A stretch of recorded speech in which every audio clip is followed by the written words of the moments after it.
palavra hermenêutica, que vem aí do deus grego, né, que era o Hermes, que era o responsável para trazer as mensagens de Deus, né, ou dos deuses, não do nosso Deus, para os homens.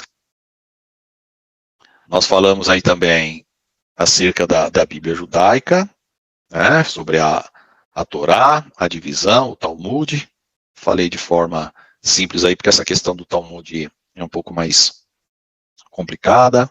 Nós trabalhamos aí a ideia do Talmud, os cristãos primitivos e a hermenêutica bíblica, e foi aqui que nós paramos na aula passada, e estava relacionado exatamente a essa questão de que os cristãos primitivos, eles usavam o Velho Testamento para fundamentar a Bíblia.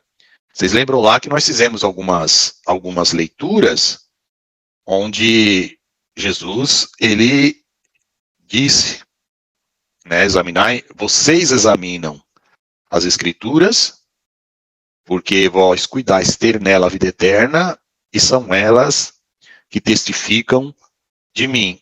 E lembre-se que nós vimos também que Jesus lá no caminho de Emaús, o que ele estava fazendo, né? Orientando os dois discípulos que estavam ali com aquela dificuldade no entendimento. Então Jesus abriu-lhes os olhos para que eles compreendessem as Escrituras, começando de Moisés, os Salmos e os Profetas. Ou seja, todo o Velho Testamento. Então nós ficamos na aula passada naquela questão que toda a Escritura ela é inspirada por Deus, conforme 2 Timóteo 3,16. E nessa questão de 2 Timóteo 3,16, sempre tem a ideia de nós fazermos o quê? Entender que o Velho Testamento e o Novo Testamento, eles se complementam.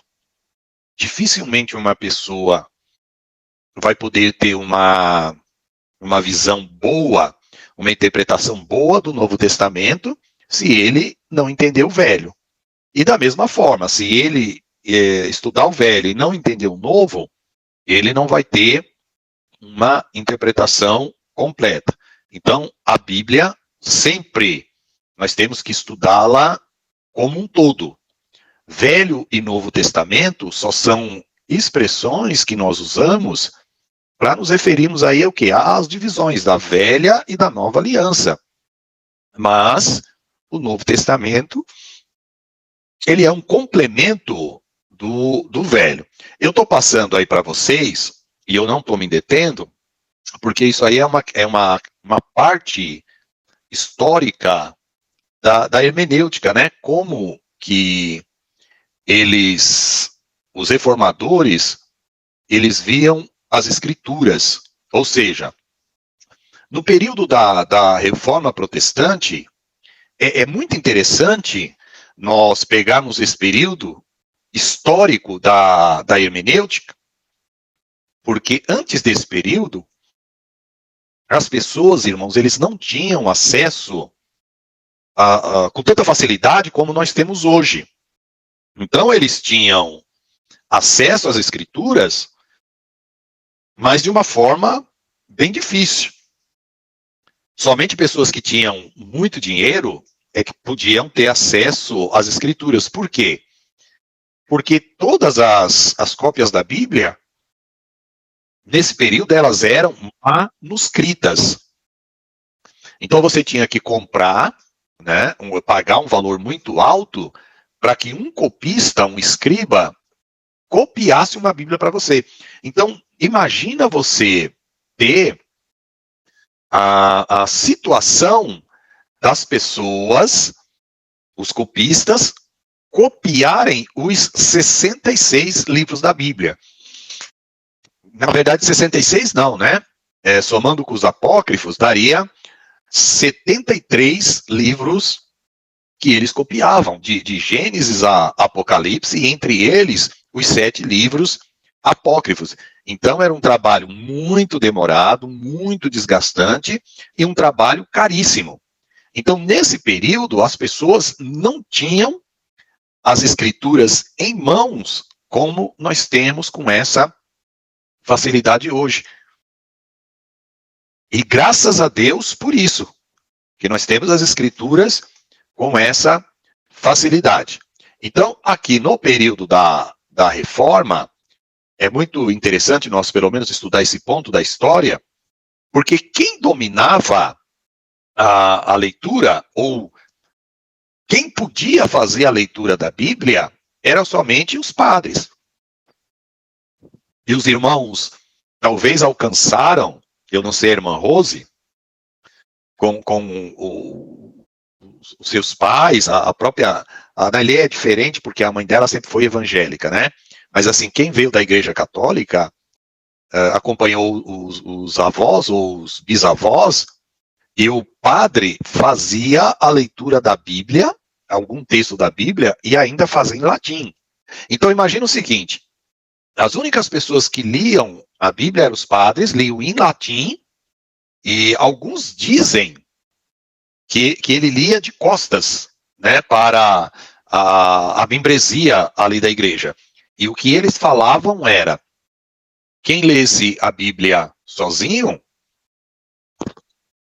ele poderia ter aí uma loucura. A pessoa ficava louco se lesse a Bíblia sozinha. E o que era isso, irmãos? Não era mais nada que um monopólio da leitura bíblica, porque eles queriam monopolizar a interpretação bíblica. Se eles monopolizassem, ou seja, se só eles tivessem o acesso à interpretação bíblica, qualquer coisa que eles falassem, o povo acreditava. Por quê? Onde que você ia conferir se o que eles estavam falando era verdade ou não? Hoje, se eu falar alguma coisa aqui, vocês têm total liberdade de conferir para ver se está certinho, para ver se aquilo que eu estou falando é real. Mas naquele período, não.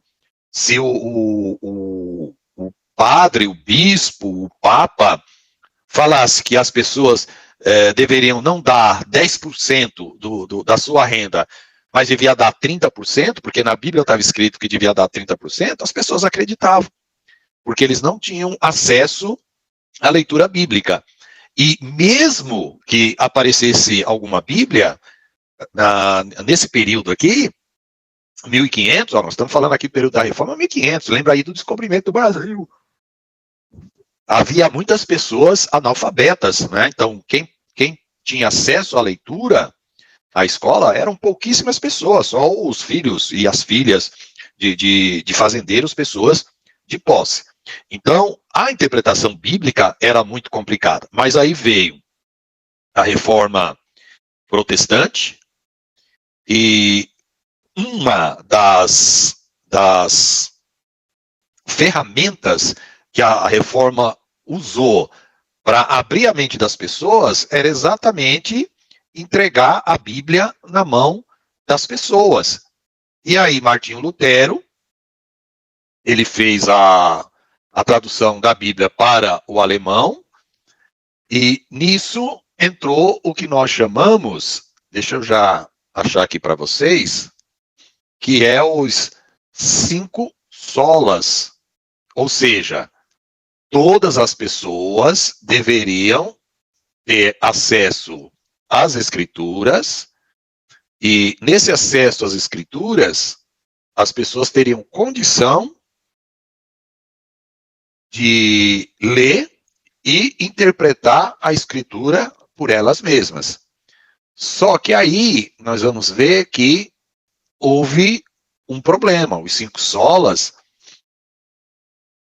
ele libertou o povo da ignorância, mas por outro lado trouxe um problema. E aí eu vou mostrar para vocês.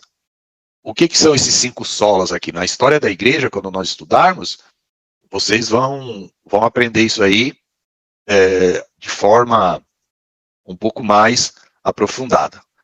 Tá vendo aqui, ó? Os 5 solas, né? Somente, né? Sola, a palavra sola em latim significa somente. Então, o que foi esses 5 solas?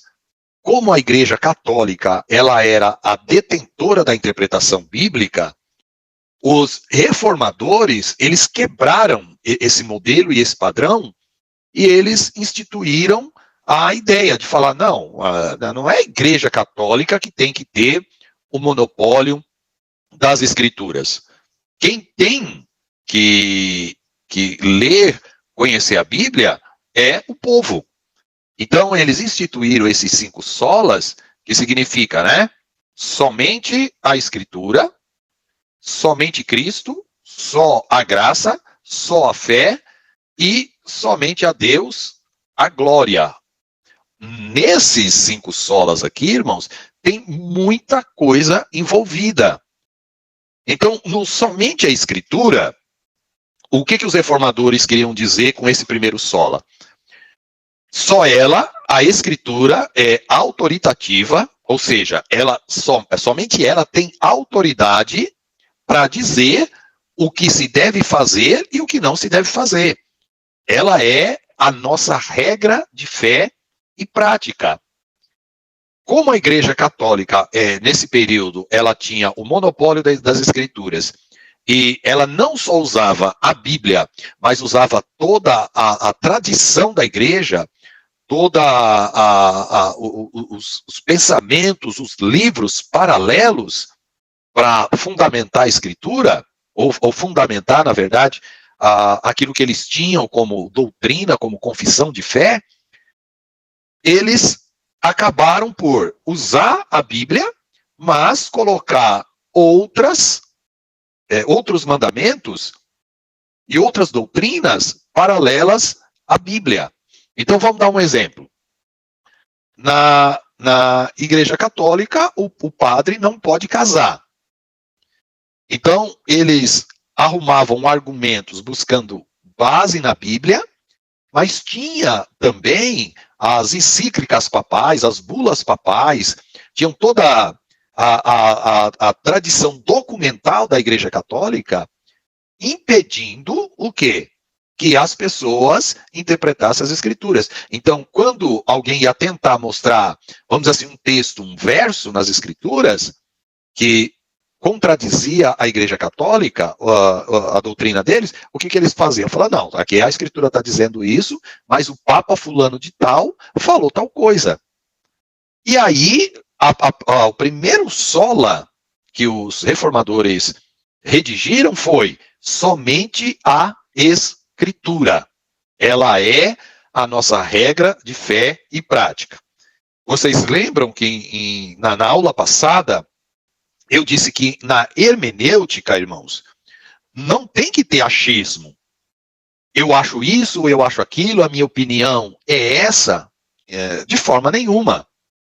A Escritura, ela não quer saber o que nós pensamos. Nós temos que ir por aquilo que diz a Escritura. Então, não é o corpo ministerial da igreja que é a nossa autoridade de fé. Nós respeitamos, é claro, toda a estrutura constituída da nossa igreja, mas não são eles que dão a última palavra. Eu vou citar aqui um exemplo para vocês verem o quanto é perigoso nós não nos fundamentarmos pelas Escrituras e nós simplesmente termos os nossos líderes como aqueles que ditam as regras em relação às Escrituras. Então, vamos pegar casos, como eu me converti já faz uns 30 anos, então a minha caminhada aí é longa. Então, eu peguei uma fase da igreja que as pessoas não poderiam assistir televisão, certo? E as pessoas, o que eles faziam? A liderança, a interpretação da liderança daquele período.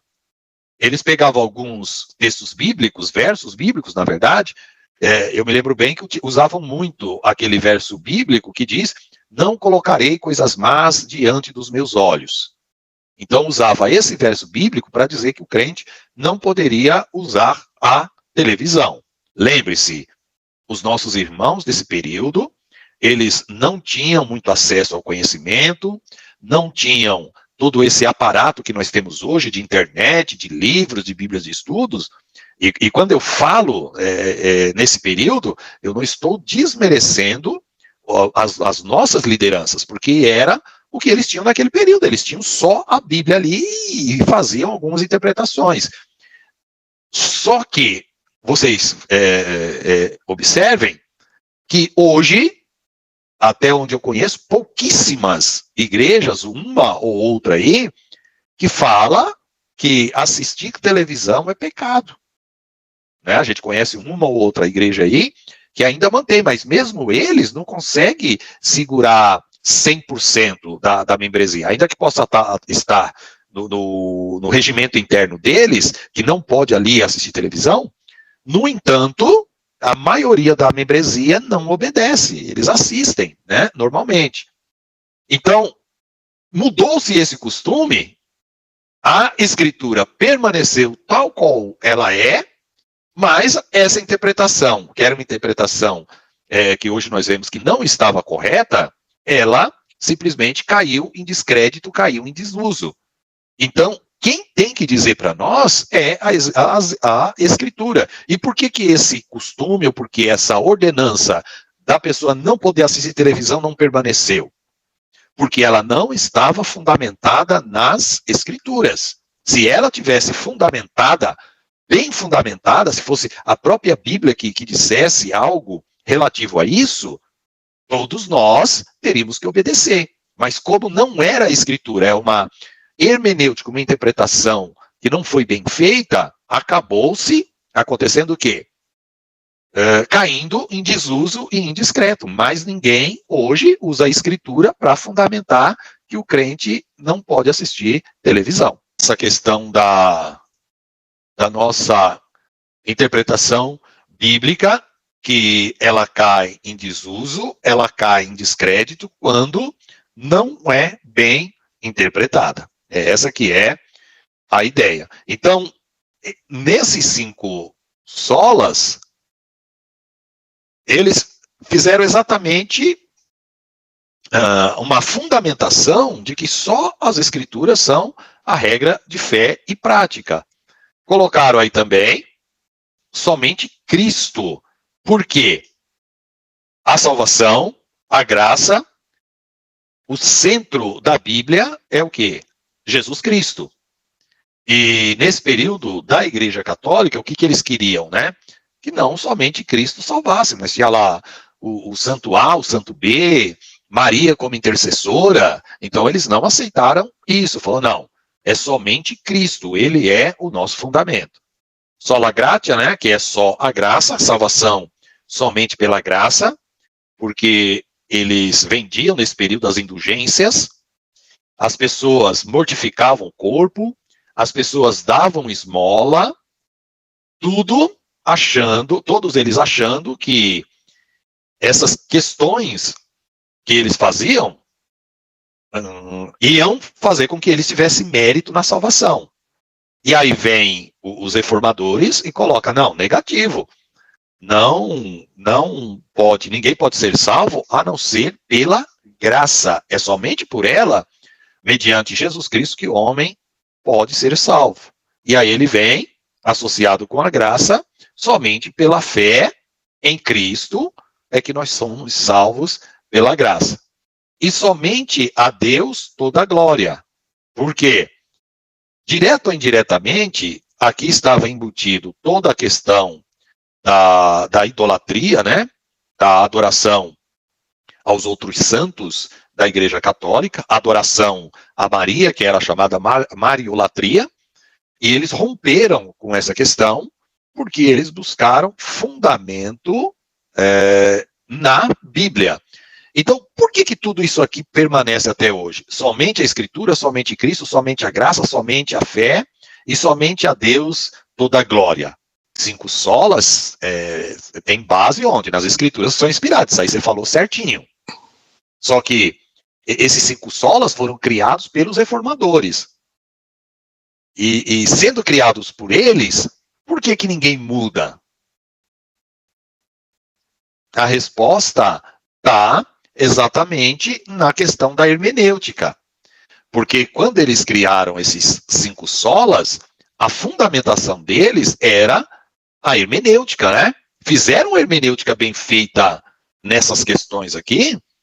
Somente a Escritura, somente Cristo, somente a graça, somente a fé e somente a Deus glória. Então, como essa hermenêutica, essa interpretação bíblica, ela está perfeita, ninguém pode alterar. Porque qualquer pessoa que for estudar as Escrituras e ele usar as regras da hermenêutica, ele vai cair nesses 5 solas, que é somente através das Escrituras, que é a nossa regra de fé, somente Cristo como Salvador, somos salvos pela fé, através da graça, né, em Cristo Jesus. Então, só podemos dar glória a Deus. Tudo isso é o quê? Esses 5 solas que eles tiraram foi de uma hermenêutica bem feita que eles fizeram. Na realidade, pastor Odilon, eu agora entendi, né? Não é só por causa da inspiração divina. Na realidade, eles descobriram, né, através da hermenêutica, né, esses 5, mas nenhum momento fugiu da inspiração divina da palavra de Deus, que é o fundamento, como o irmão falou, graça, salvação, Jesus, o Messias. Nenhum momento ela foge. Quer dizer, ele nem aumentou e nem diminuiu, ele só descobriu. Exatamente, ele só adequou, tá? Então vamos lá, como eu expliquei aqui esses 5 solas, para vocês pegarem a ideia geral, vamos ver aqui um pouquinho mais para baixo, que vai explicar cada um dos solas, ó, tá vendo? Ó? Dentro de somente a Escritura, olha o que está aqui, ó. Reafirmamos a Escritura inerrante como fonte única de revelação divina, escrita, única para constranger a consciência. A Bíblia sozinha ensina tudo o que é necessário para a nossa salvação do pecado e é o padrão pelo qual todo comportamento cristão deve ser avaliado. Então, é a Bíblia que é a base e o fundamento da nossa fé. Qualquer outra instituição, qualquer outro sistema que venha pegar para ele, ou trazer para ele essa prerrogativa, ele está totalmente errado. Então, vamos dizer que eu dissesse aqui para vocês, nessa aula de hermenêutica. Irmãos, eu descobri na Bíblia que Jesus não vai mais voltar para arrebatar a igreja. Nós vamos ficar aqui na terra, vamos morrer, não vamos mais ressuscitar, porque Jesus não vai voltar mais para buscar a igreja. Vocês aceitariam essa afirmação minha? De forma nenhuma. Não. Então vamos lá. E por que vocês não aceitariam?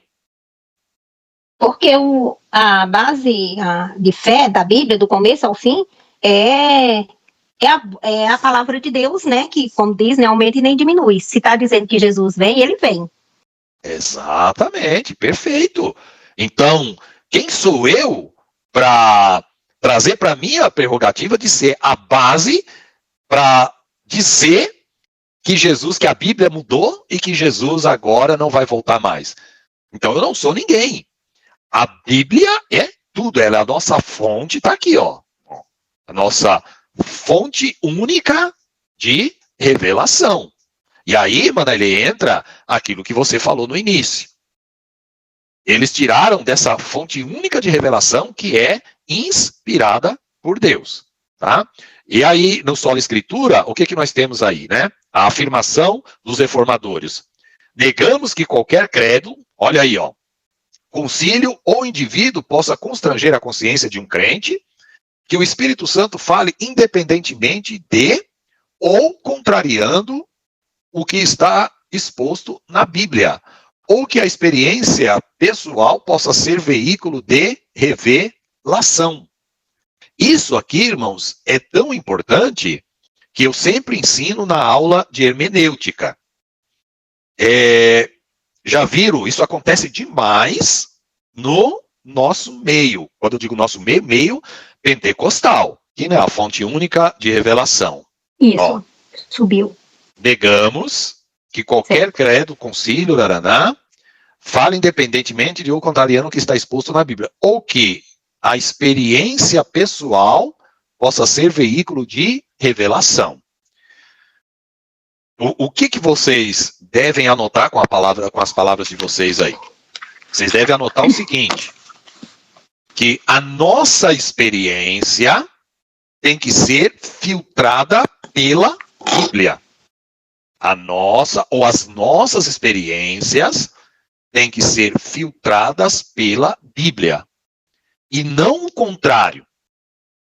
As nossas experiências vir em primeiro lugar que a Bíblia. Então, basicamente, o que eu estou dizendo é a Bíblia que julga a nossa experiência. A nossa experiência não pode falar mais alto que a revelação bíblica.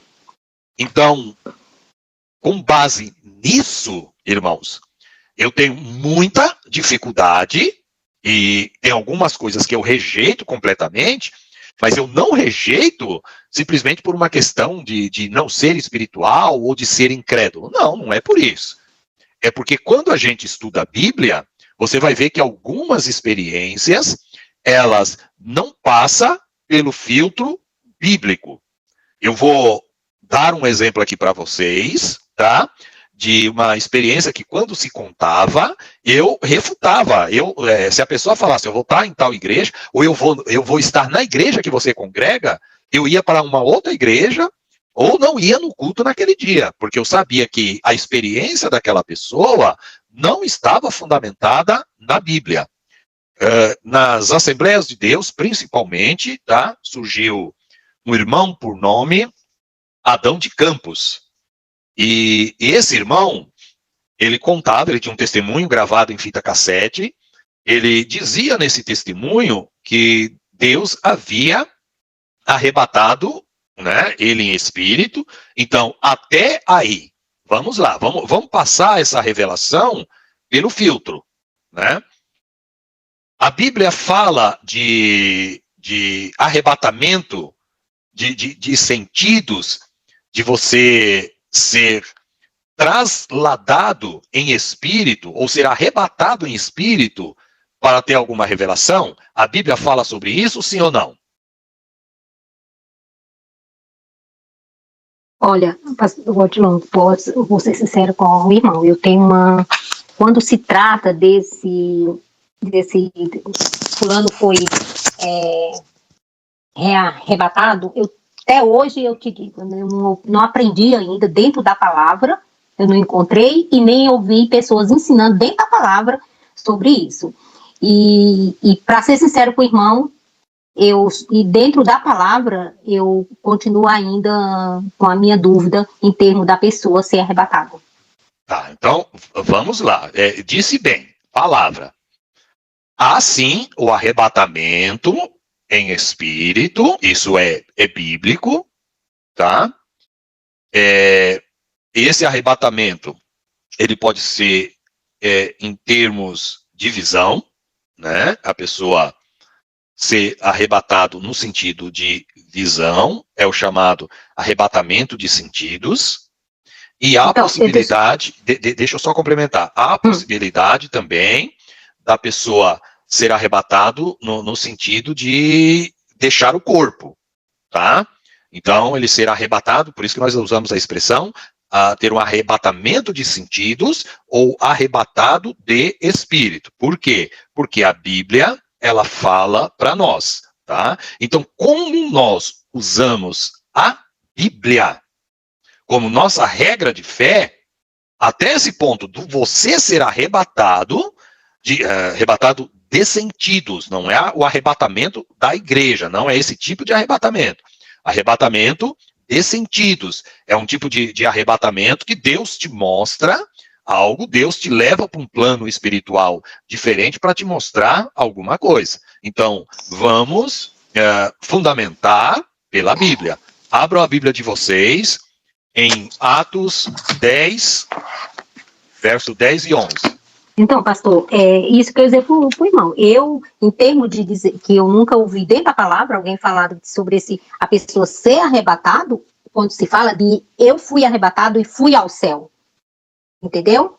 Sim. Aí eu fico na minha, sinceramente, eu fico na minha dúvida. Isso, porque mas eu nunca ouvi falar. Isso. Você pode não ter ouvido falar em termos de testemunho, mas... Não, já ouvi de testemunhos muitos, só que dentro Bíblia... da palavra, a regra dentro da palavra, nunca ouvi alguém pregar ou dizer assim, eu trouxe para você estar aqui, tira a dúvida, que alguém pode ser arrebatado e ir até o céu, como no caso do pastor Adão. Não entra na minha cabeça, por quê? Porque eu nunca vi um texto bíblico que diga que a pessoa consegue ir ao céu e voltar. Tá bom, então você vai aprender hoje, né, que há texto bíblico que fala sobre isso. Tá? Amém. Então, vamos por parte aí.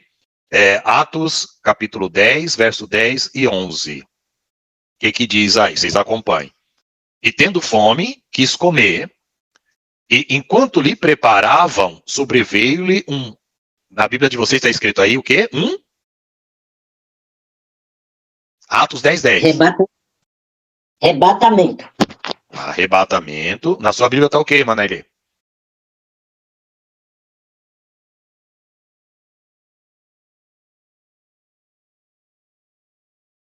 Manaile? 10:10 diz assim, e tendo fome... Não, só a parte aí, eu já li a parte. Diz assim, ó, sobreveio-lhe o finalzinho o quê? O que está traduzido aí? Sobreveio-lhe um arrebatamento de sentido. Isso, arrebatamento de sentidos. Então aqui o corpo não deixou, certo? Foi um arrebatamento de sentidos, ou seja, uma visão. O verso 11. E viu o céu aberto e que descia um vaso, como se fosse um grande lençol, atado pelas 4 pontas, vindo da terra. E aí vocês conhecem o restante, a visão que Pedro, ele teve. Tudo bem? Tudo bem. Pulem aí. Isso nós estamos falando de arrebatamento de sentidos. Agora, nós vamos ver essa ideia de ir ao céu. Pedro aqui teve uma visão. Agora nós vamos ver o texto bíblico que há a possibilidade, sim, de você ir ao céu, ser arrebatado. 2 Coríntios 12, verso 2 ao 4. 2 Coríntios 12, verso 2 ao 4. Diz assim, conheço um homem em Cristo que há 14 anos, olha aí, é Paulo dizendo, se no corpo não sei, se fora do corpo não sei, Deus o sabe. Foi arrebatado até onde?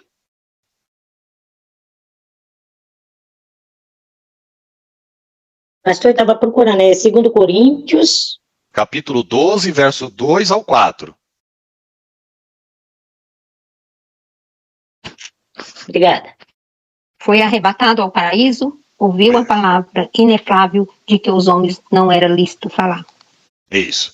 Então, Paulo foi arrebatado até o terceiro céu, traduzido aí, foi arrebatado ao paraíso. E ouviu palavras inefáveis de que ao homem não é lícito falar. Então, Paulo, ele foi arrebatado até o terceiro céu. Não o céu, trono de Deus. Paulo foi arrebatado a uma região que ele denomina, que a Bíblia denomina terceiro céu. Ou seja, é uma dimensão espiritual fora da terra. Tudo bem? Tudo bem. Tá? Então vamos lá. Nós temos textos bíblicos que falam de arrebatamento de sentidos e de que há possibilidade de uma pessoa ser arrebatado até o terceiro céu, sim ou não? Sim, aqui agora a palavra afirma, né? Isso, a palavra afirma. Mas vamos dar mais textos bíblicos. Pega aí Apocalipse, o capítulo 2, Apocalipse, o capítulo 4, verso 2 e 3.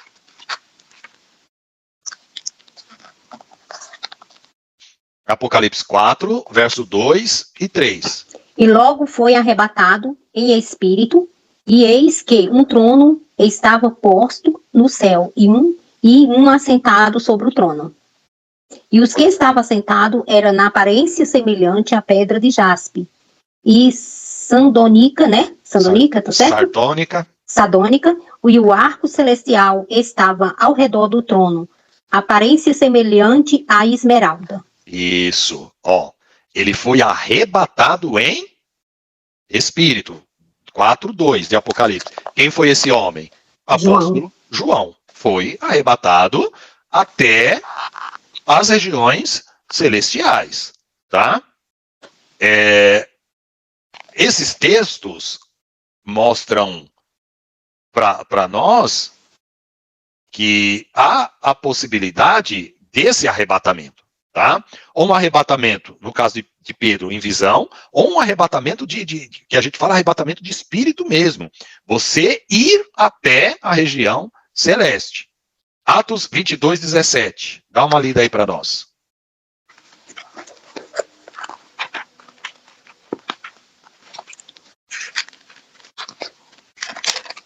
Atos 22:17.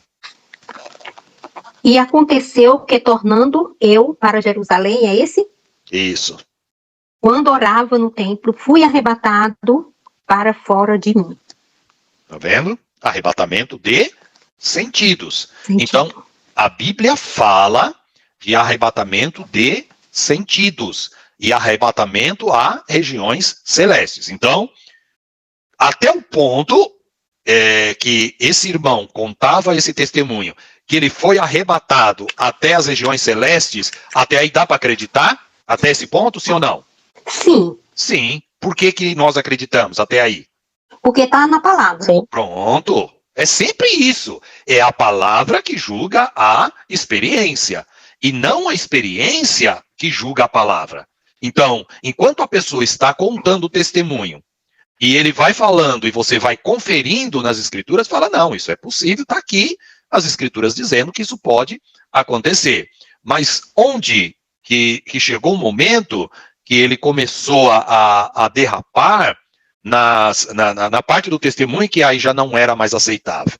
Porque ele começou a verificar e a dizer que o anjo o pegou pela mão e levou a alguns lugares, e ele mostrou um vaso de ouro, onde tinha alguns cabelos, uma quantidade de cabelos, e ele perguntou para os anjos o que eram aqueles cabelos. O anjo, na visão, ou no testemunho dele, ele dizia que aqueles cabelos eram os cabelos das irmãs que caíam quando elas estavam ali tomando banho, e o anjo pegava esses cabelos, querendo mostrar que era tão precioso o cabelo das irmãs, que tinha até no céu um vaso que o anjo recolhia e levava lá para o céu.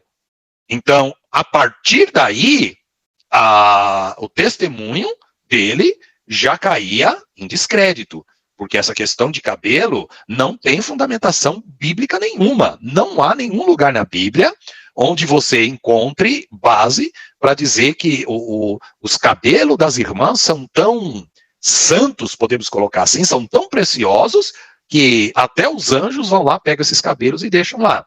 E aí no testemunho ele emendava com algumas coisas que ele tinha visto lá no inferno, pessoas gritando no inferno, algumas coisas assim, como faz muito tempo, uma coisa ou outra que eu lembro aí do testemunho dele. Então, até o ponto que ele falava que ele foi arrebatado e teve essa suposta experiência, o fato dele ser arrebatado, até aí tudo bem. Mas a partir do momento que ele começou a falar essas outras coisas, a revelação e o testemunho dele caiu em total descrédito, porque a gente via que ele estava fantasiando esse suposto testemunho, tá? Pode falar aí alguém que quiser complementar, tirar alguma dúvida. Nenhuma dúvida sobre essa questão? Não, pastor. Deu para entender, irmã Nailê? Deu para entender, pastor Dumont. É porque a gente acaba passa assim, os textos, né? E a gente acaba esquecendo, né? E aí novamente a gente começa a relembrar. Mas porque também foi muita coisa, né, que aconteceu nessa época desses arrebatamentos, né? Eu mesma contemplei um lá em Ribeirão Pires. Eu fui lá na época em 88, num evento que estava a equipe dos Gedeões, né? Contar aí essa experiência que eu tive para os irmãos. Eu fui, era jovem, fui mais um irmão e a sua esposa, e já tava correndo a notícia, né? Que alguns deles, quando iam em algumas igrejas, estava acontecendo isso. E esse casal me levou, até porque eles queriam ver, estavam ansiosos. Até aí eu não estava sabendo de nada, né? Eu fui pelo convite, mas eu nem sabia que estava acontecendo esses arrebatamentos. Mas hoje eu lembro de muito real. Era realmente Deus, literalmente Deus na vida das pessoas. Lá eu saí do trabalho antes de terminar e realmente as pessoas, eles eram, como é que se diz? O irmão acabou de explicar, né? Ficava o batimento cardíaco, tudo normal, mas saía dessa dimensão, as pessoas saíam. E as pessoas, eu não cheguei a ver, porque eu vim embora, mas quando as pessoas tornavam, aí as pessoas contavam que as pessoas realmente, né, teve uma experiência espiritual, né? Viu certa coisa, viu certas imagens espiritual, teve em algum lugar muito bonito, não que viu Deus, não, na época ninguém saiu com esse tipo de revelação, que teve essas experiências, não, de forma nenhuma. Aí depois que surgiu o pastor Adão, que veio aí, já veio isso aí, eu acho que aí aumentou o número de emoções no meio dos arrebatados.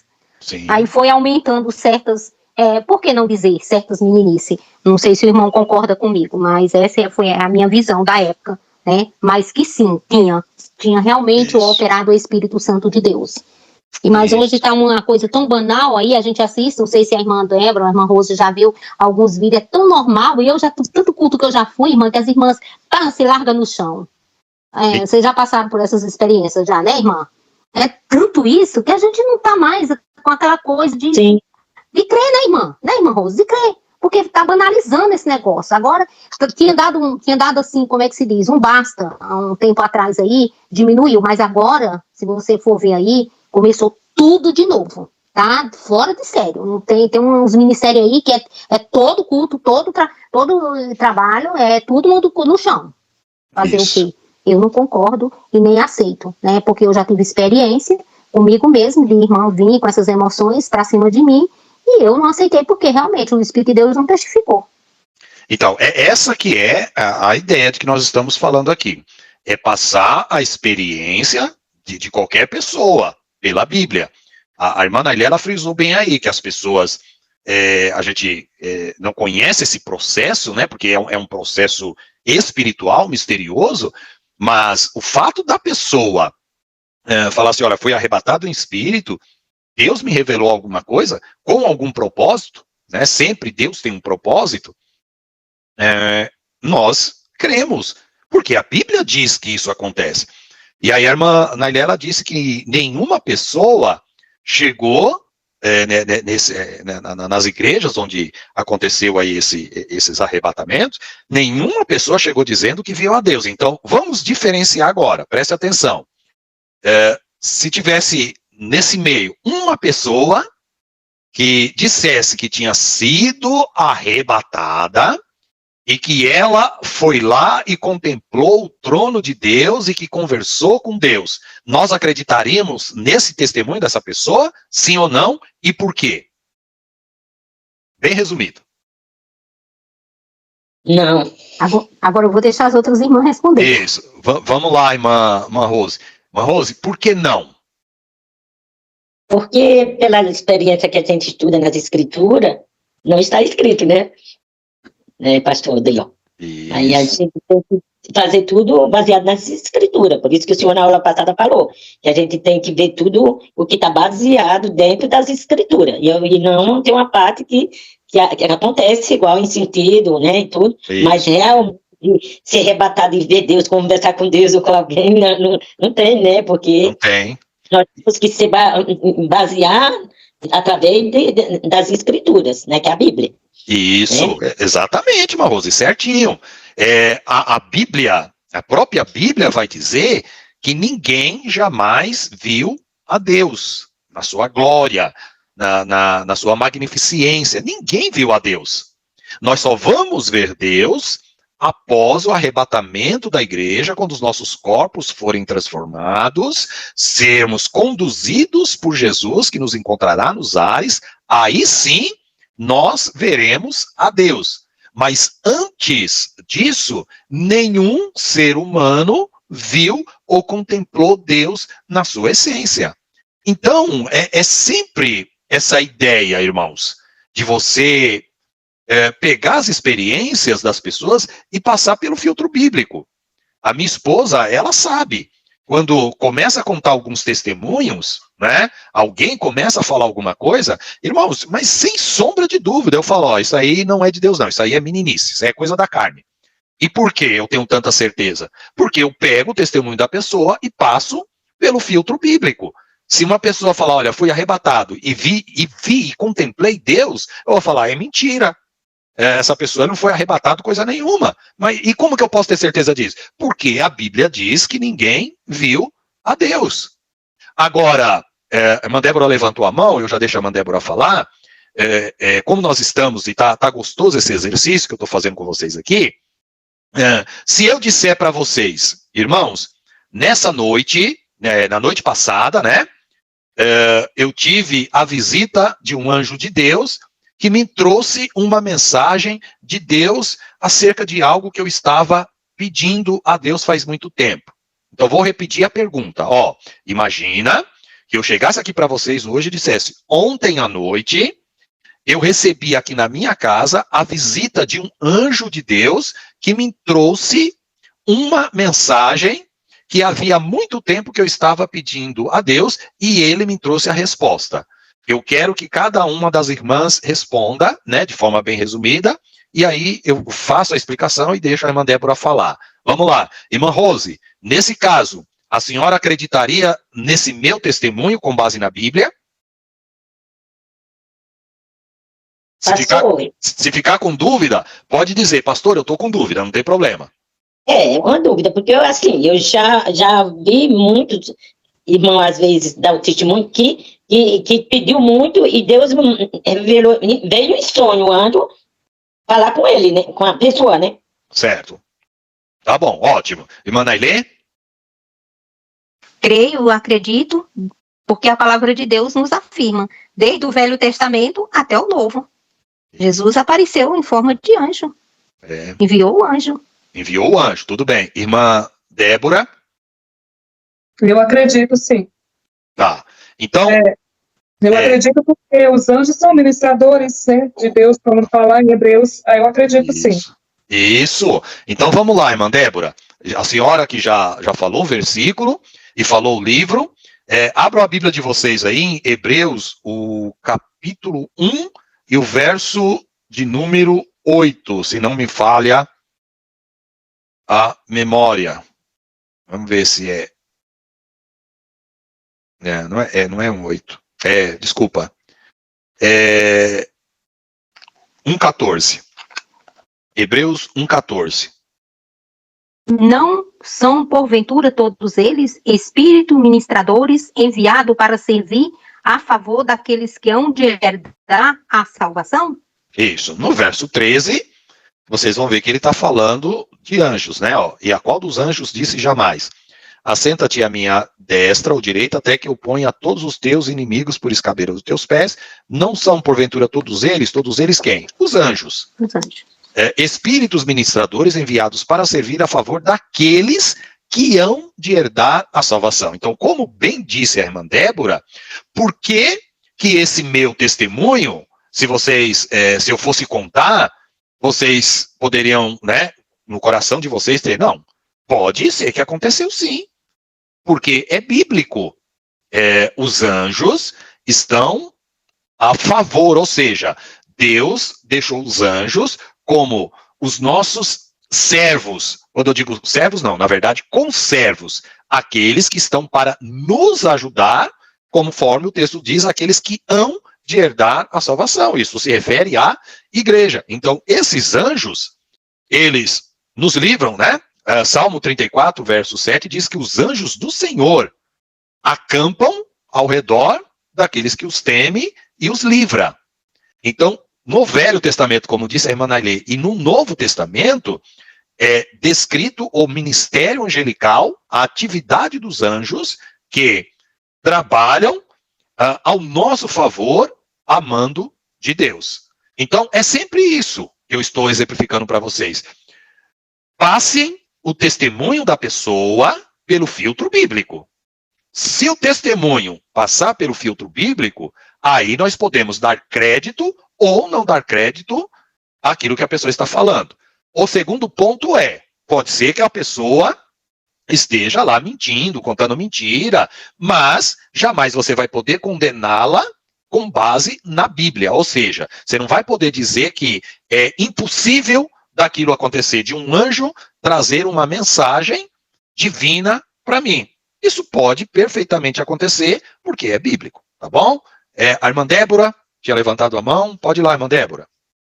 Não, era aquela questão lá que o irmão falou sobre a pessoa da testemunha que foi arrebatado, né? Que falou que viu a Deus, que viria a Deus. E realmente, eu não acredito nesse negócio que a pessoa viu a Deus.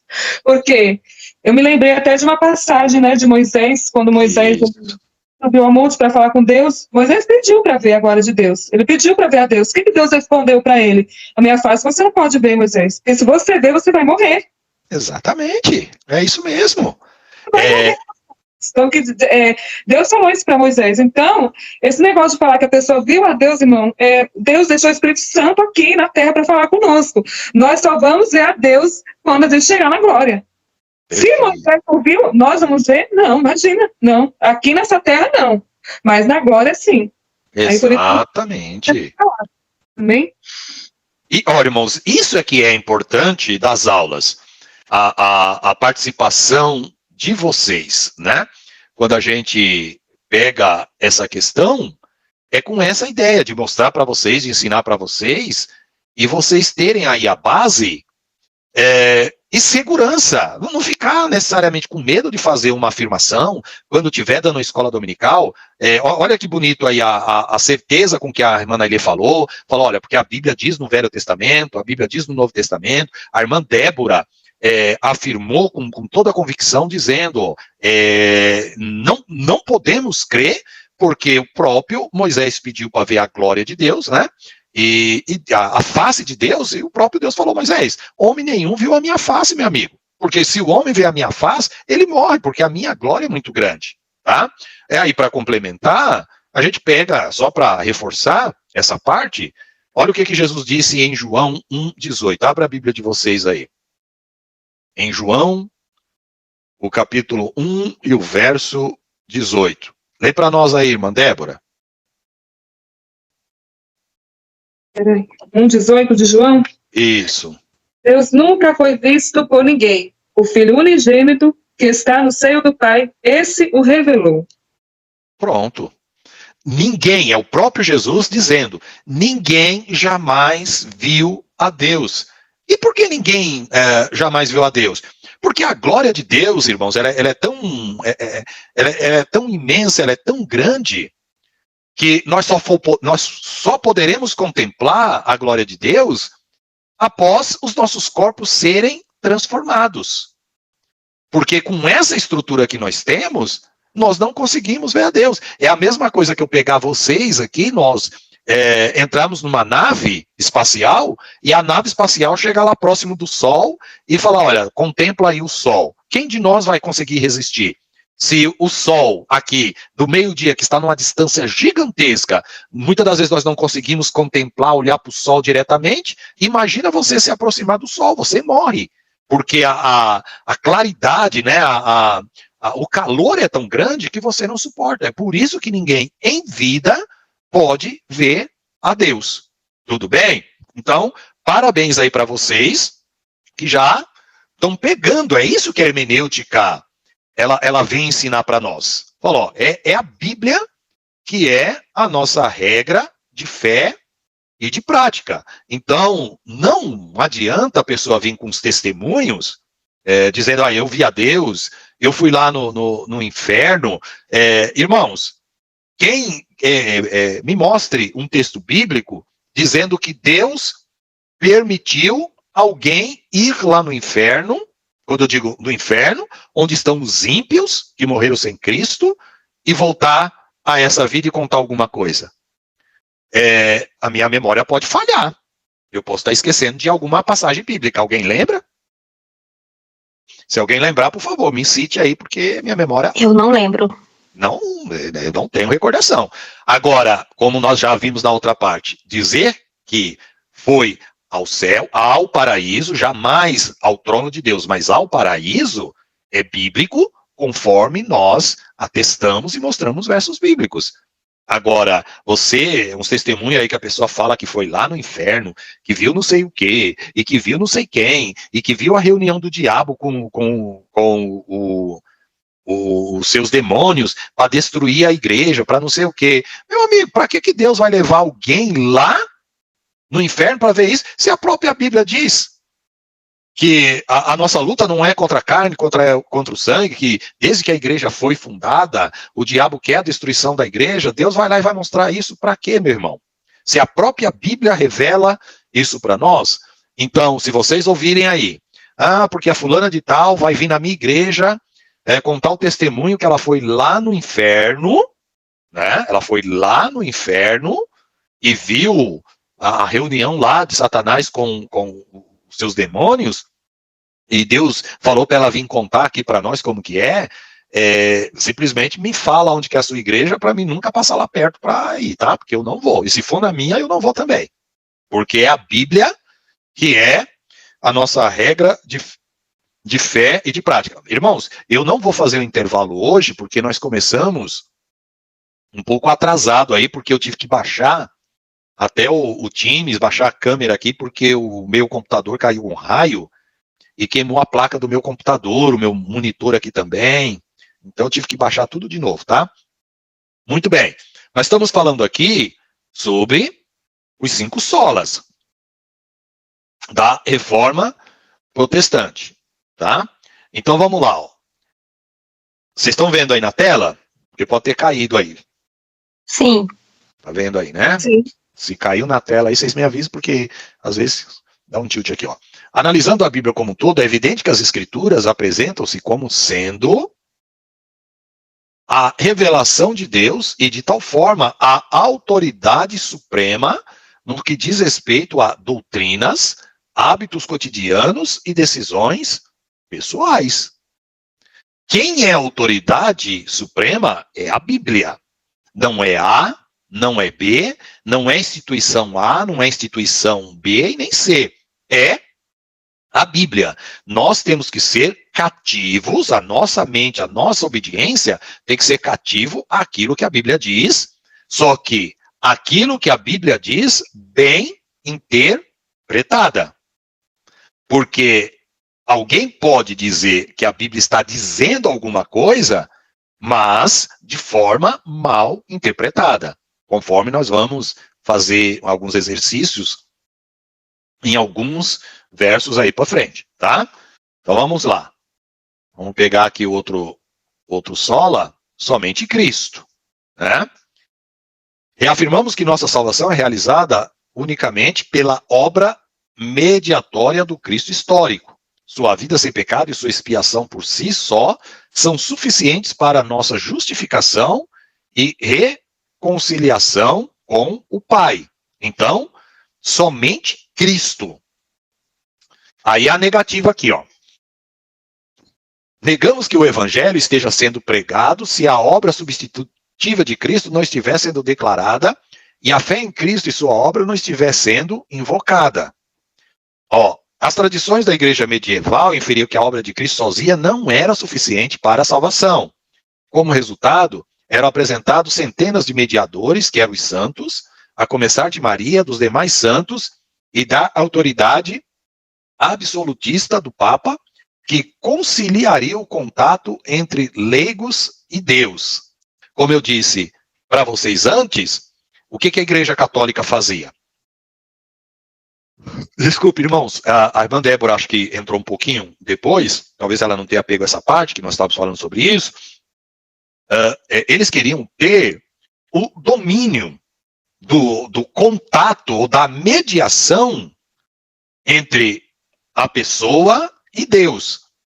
Então, o Papa, ele se considerava o vigário de Deus. Você sabe o que significa essa palavra vigário? Essa palavra vigário Significa substituto. Então, o Papa, ele tem, até na sua vestimenta, uma frase em latim que é Vigaris Filii Dei, ou Vigário do Filho de Deus. Deixa eu colocar aqui para a gente mostrar para vocês.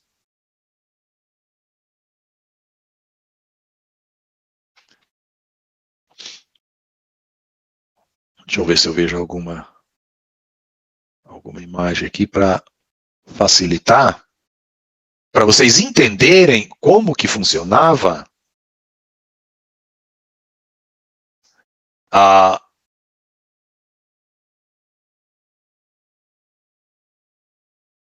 Deixa eu achar uma imagem aqui.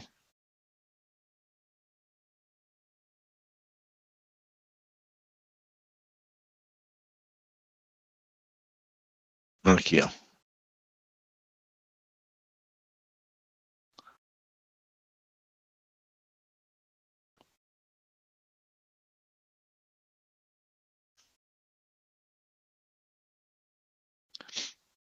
Aqui, irmãos, né, nessa mitra papal, está escrito o vigário, Vigaris Filii Dei, ou seja, o vigário do Filho de Deus. A palavra vigário, sabe o que significa em latim? Traduzido para o português, significa substituto. Então, qual que era o entendimento? O Papa, ele se considerava ele se considera o substituto de Jesus na Terra. Então, como Pedro, foi dado a Pedro, na interpretação católica, né? A abertura, tem a chave da abertura, né, das portas do céu, que ele abre e ele fecha, o Papa, ele tinha essa pretensão de ter ele a chave de abrir ou de fechar o céu para qualquer pessoa que não obedecesse os dogmas da igreja. Então, ele se considerava o substituto de Cristo na Terra. É por isso que veio a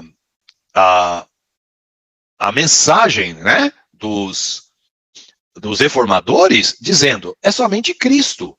Ele é o único mediador entre nós e o nosso Deus. Cristo, ele é o suficiente para a nossa justificação e para a nossa salvação.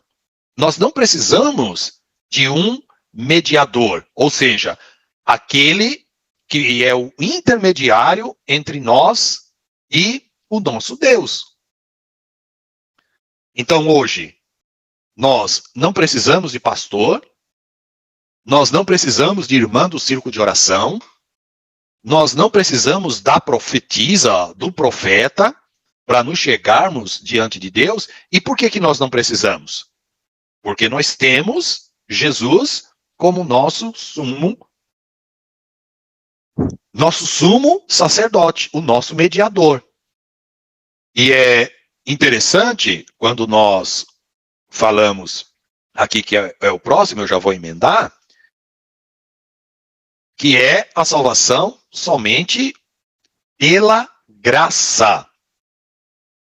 Reafirmamos que na salvação somos resgatados da ira de Deus unicamente pela sua graça. A obra sobrenatural do Espírito Santo é que nos leva a Cristo, soltando-nos de nossa servidão ao pecado e erguendo-nos da morte espiritual à vida espiritual. Aí o que nós, pela reforma, somente Cristo, né? Nós reafirmamos isso, que é somente pela graça. E nós negamos o quê? Que a salvação seja em qualquer sentido obra humana. Os métodos, técnicas ou estratégias humanas por si só não podem realizar essa transformação. A fé não é produzida pela nossa natureza não regenerada, a nossa natureza pecaminosa.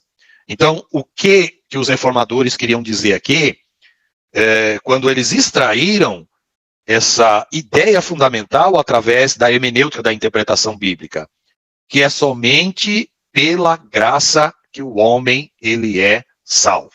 Então vamos dar um exemplo. Eu estou falando muito aí, me referindo à Igreja Católica, mas vamos pegar uma outra religião que trabalha muito com a salvação pelas obras. Por exemplo, a religião espírita. Vocês observem que os espíritas, eles são muito dados a obras sociais, a orfanatos, a cuidar, né, de casa de velhinhos, de idosos, distribuição de cesta básica. Então, de forma geral, né, qualquer obra social, eles são pessoas que se esforçam muito. Mas por que eles fazem isso? Porque eles, ainda que inconscientemente, eles querem adquirir a salvação não através da fé e da graça de Cristo, mas através das obras. E quando nós vamos, irmãos, entrando nessa questão das obras e na questão da fé, não é a nossa matéria de soteriologia, mas eu posso, né, adiantar um pouquinho para vocês. Quando nós estivermos na doutrina da salvação, nós vamos enfatizar bem essa questão. Mas para dar uma palhinha para vocês, a nossa salvação, ela só é conseguida através da graça de Cristo. E o que é a graça de Cristo? A graça de Cristo é o favor imerecido. Efésios, o capítulo 2, e o verso de número 8, ele diz para nós: porque pela graça sois salvos, por meio da fé, e isso não vem de vós, é dom de Deus. E o verso de número 9 vai dizer: não vem das obras para que ninguém se glorie. Esses versos, assim, eu os decorei há muito tempo, né, na minha caminhada cristã, porque é um verso maravilhoso. Tá aqui, ó, verso 8. Estão vendo aí na tela? Tá aqui, ó. Sim. Porque pela graça sois salvos por meio da fé, e isto não vem de vós, é dom de Deus. Não vem por intermédio das obras, a fim de que ninguém venha a se orgulhar por esse motivo. Ou seja, como a graça de Deus é um dom, é uma dádiva, é um presente, ninguém jamais pode chegar diante de Deus, ou chegará diante de Deus dizendo: eu fui salvo pelos meus próprios méritos. Eu fui salvo porque eu fui boazinha. Eu fui salvo porque eu dei cesta básica. Eu fui salvo porque eu ajudava as pessoas com dinheiro. Não, irmãos. Nada disso é fundamento para a salvação. Eles fazem parte da vida de quem é salvo pela graça, mas não é o fundamento e a base para a salvação. Ou seja, somos salvos pela graça, não é pelas obras. Mas nós fazemos as obras? Claro que fazemos as obras, porque Tiago ele diz que a fé sem obras é uma fé morta. Então, o que Paulo e Tiago estão dizendo? Paulo, olha, vocês são salvos primeiramente pela graça. E por vocês serem salvos pela graça, serem pessoas regeneradas pelo Espírito Santo, automaticamente vocês darão frutos e frutos bons. E que frutos bons são esses? As obras que nós fazemos mediante a fé. É por isso que o nosso coração fica consternado quando vemos uma pessoa sofrendo. É por isso que nós temos desejo de ajudar as pessoas para ser salvo? Não. Mas sim porque nós já somos salvos. Então nós não fazemos as boas obras para sermos salvos, mas nós fazemos as boas obras porque nós já somos salvos pela graça por meio da fé em Cristo Jesus, o nosso mediador. Alguém quer falar alguma coisa? Podemos continuar. Se ninguém quer falar nada, nós continuamos. Salvo pela fé, nós já falamos, né? Sola fide, a justificação é somente pela graça, por intermédio da fé em Cristo. Negamos que a justificação se baseie em qualquer mérito que em nós possa ser achado, ou com base numa infusão da justiça de Cristo em nós, ou que uma instituição que reivindique ser igreja, mas que negue ou condena a sola fide, ou somente a fé, possa ser reconhecido como igreja legítima. Então vou lá e vou fazer uma pergunta para vocês. Por que o Espiritismo, a gente considera eles como uma seita? Por que nós não os consideramos como irmãos em Cristo? Por que nós olhamos e fazemos análise das doutrinas, do modo de viver deles, e não consideramos, conforme está aqui, como uma igreja legítima? Alguém pode responder para mim, com base no que nós estamos falando? A regra de fé deles não está baseada na palavra de Deus. Isso é um ponto, né? As regras de fé deles não estão baseadas na palavra de Deus. Muito boa. Mas eles acreditam na reencarnação, né? Eles acreditam na reencarnação. E a gente sabe que reencarnação, a gente não acredita nisso, né? Que não precisa disso. E eles acreditam que eles possam ver os mortos. Entendeu? Isso. Exatamente. E não reconhece Jesus como Salvador, né? Isso. Boa. Então, para eles chegar até a Cristo, eles têm que reconhecer para eles alcançar a graça. Alcançar a graça, mas então vamos lá, vocês pegaram isso. Como que de que forma que o espírita ele vai conseguir, ele vai morrer e ele vai reencarnar, mas nesse período que ele está ali, que seria um período intermediário, para dizer que eles vão para um lugar bom, né, que traduzindo seria aí o céu, o que eles têm que fazer aqui na Terra para ir para esse lugar bom?